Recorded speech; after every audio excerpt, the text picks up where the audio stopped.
경주회담이 끝난 후 표면적으로는 웃음이 오갔다. 그러나 그 미소 뒤에 감춰진 것은 냉랭한 현실이었다. 일본은 보호받았지만 한국은 벌써부터 한미 양국의 말이 다르다.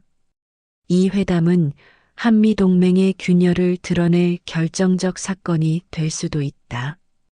이번 회담에서 트럼프는 분명히 요구했다. 관세 조정, 방위비 분담, 기술 협력의 재정립. 그러나 한국 대표단은 어떠했는가? 일본은 공동 번영을 외쳤고 협상안을 제시했다. 하지만 한국은 우리에게 재정 여력이 없다며 말을 돌렸다. 기자회견에서 모호한 답변을 내놓는 한국 측 관계자. 이건 단순한 외교적 실수일까? 아니면 미국의 무리한 요구에 대한 방어일까? 이재명 정권의 처세술과 기만 전술. 이재명 정권은 회담에서 직접 트럼프를 향해 한미의 신뢰를 중시한다고 말했지만 그들은 한국의 심각한 현실은 외면한 채 다른 방향을 향하고 있다. 그들은 단지 시간을 벌고 있는 걸까? 트럼프의 환심을 사는 척하면서도 이렇게 양국의 말이 다를 수가 있을까? 김용범 대통령실장은 쌀, 소고기 등을 포함하여 농업 분야에서 추가 시장 개방을 철저히 방어했다 말했다.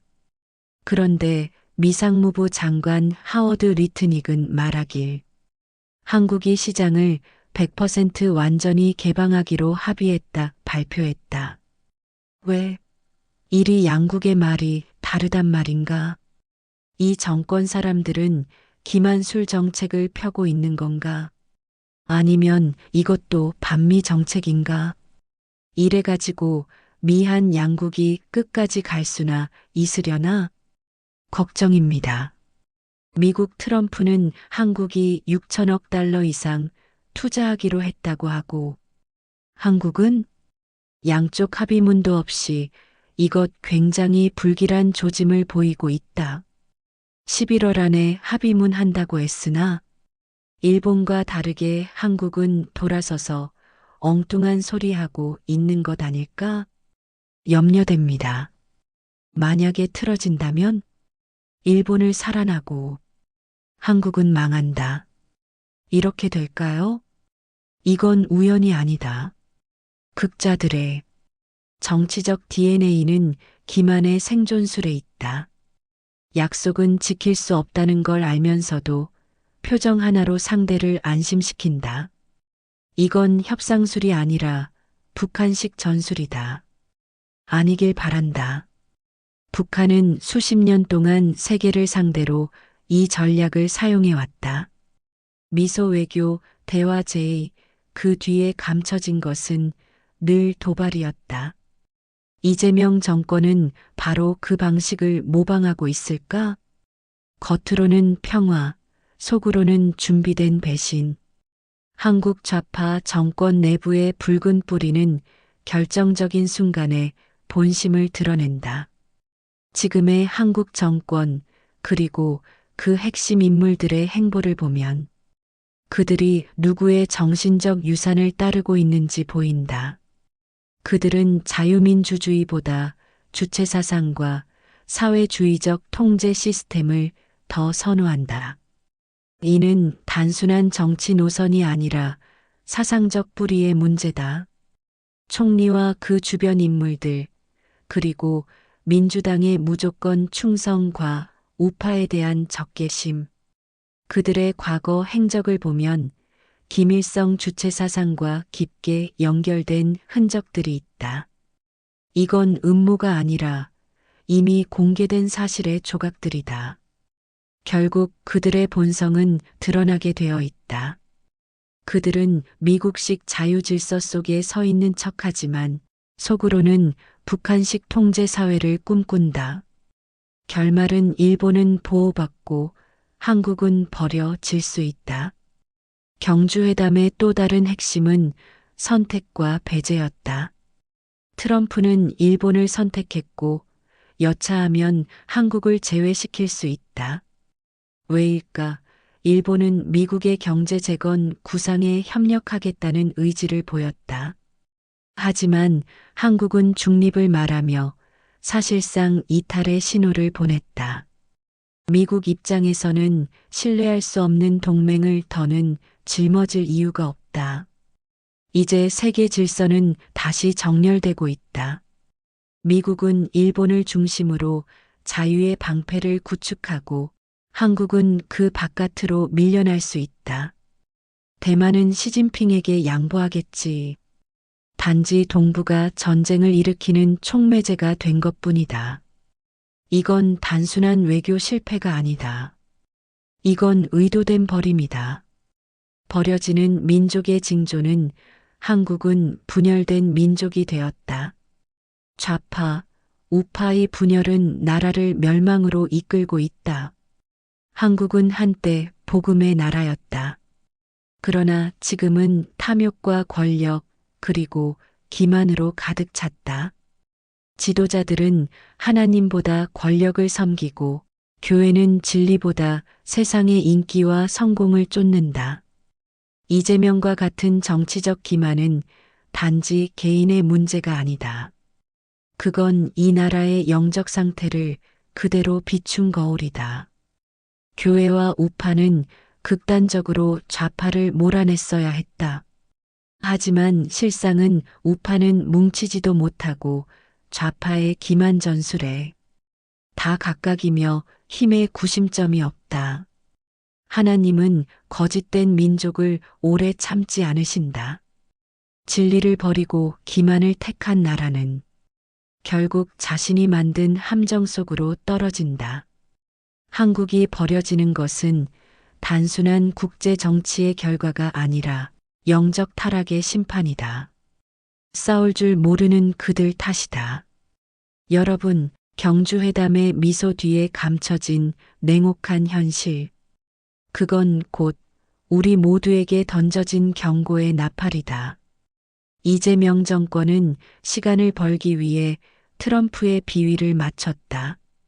하지만 그 시간은 한국을 구원하기 위한 시간이 아니라 한국을 더 깊은 함정으로 몰아넣기 위한 시간이 될 수 있다. 일본은 보호받고 한국은 버려질 수 있다. 마치 운명처럼. 이건 정치가 아니라 예언이다. 나는 극단적 시나리오를 써보려고 한다. 이 시나리오가 기가 막히게 맞다면 나는 예언자다.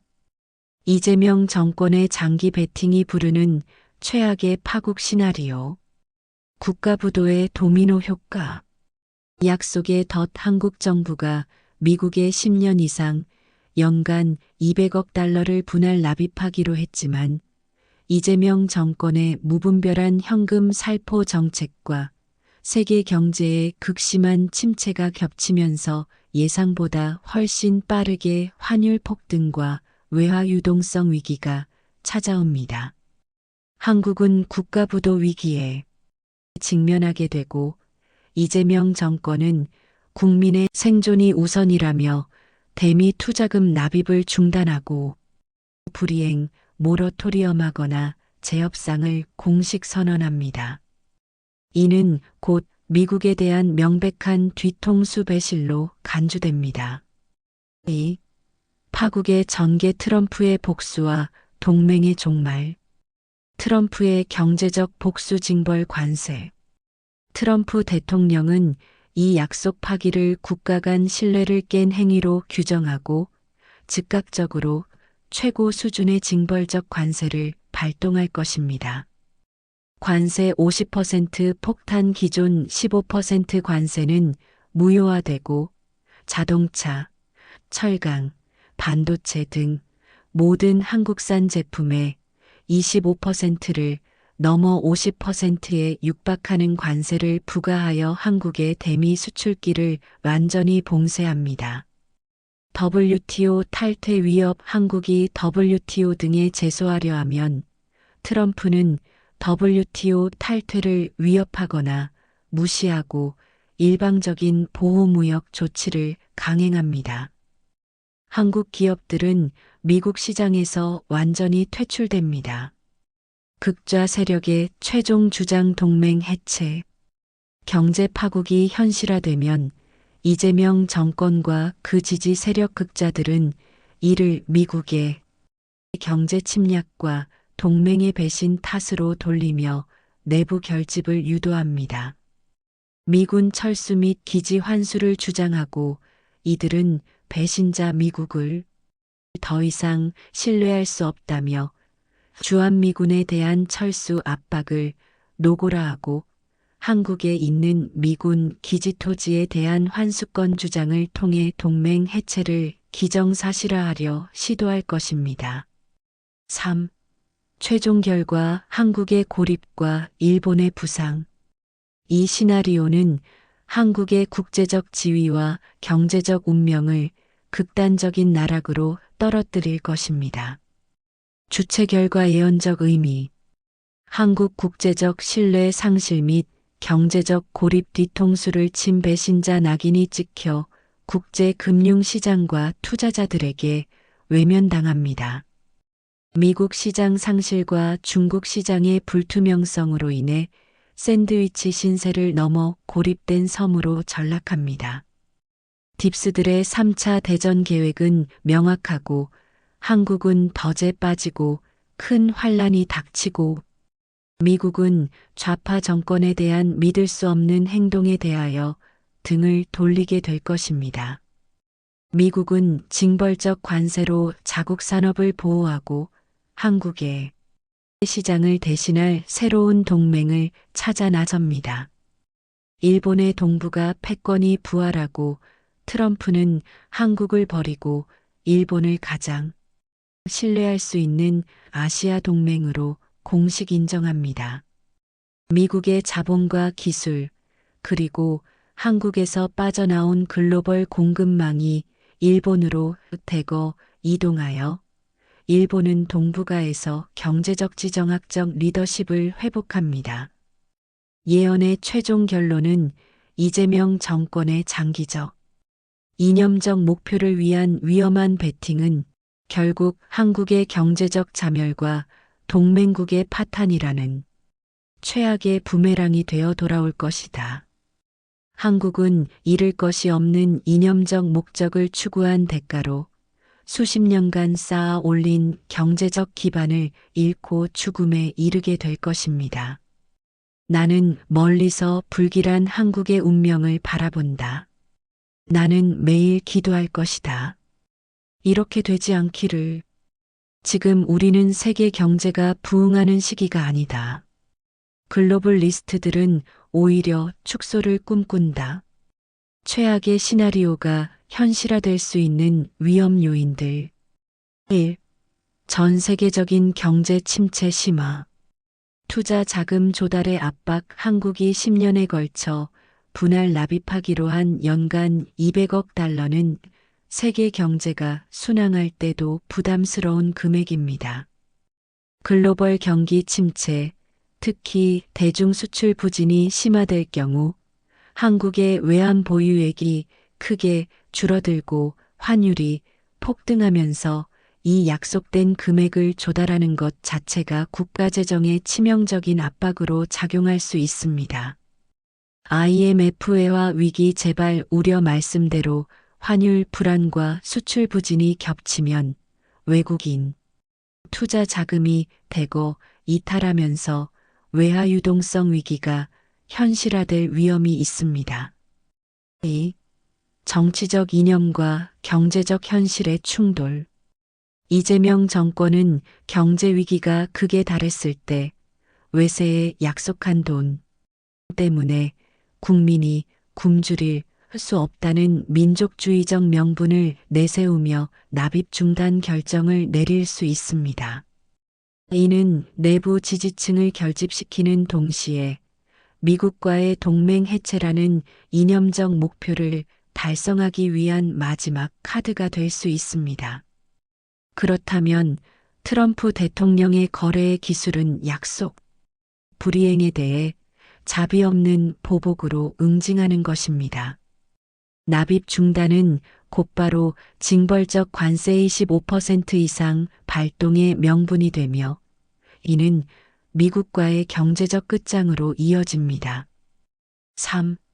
제로섬 게임의 가속화. 한국이 경제적, 외교적으로 파국을 맞이할 경우 트럼프 행정부는 대한동맹국인 일본에게 한국의 시장 점유율과 글로벌 공급망 역할을 넘겨줄 가능성이 매우 높습니다. 한국의 몰락은 곧 일본의 경제적, 지정학적 부활로 이어지는 제로섬 게임이 동북아에서 가속화되는 결과를 낳게 됩니다. 일본은 이 사실을 너무 잘 알고 처신하고 있는 겁니다. 한국 정권과 국민들은 정신을 차려야 할 때입니다. 한치 앞이 안 보이는 상황입니다. 2025년 이후 모든 나라는 붕괴에 직면하게 될 것입니다. 한국엔 덫이 준비되었습니다. 무엇보다 정권과 국민들이 분열되지 않고 나간다 해도 어려울 시절에 지금 한국은 극도의 분열에 빠졌습니다. 지도자들 자체가 부정선거로 국민들의 신임을 얻지 못하고 중국과 북한 편으로 향하는 그들의 모든 정책에 한국 국민들은 중국인 또는 북한 간첩들이 중국인 위장하여 한국을 해친다면 어찌해야 할까요?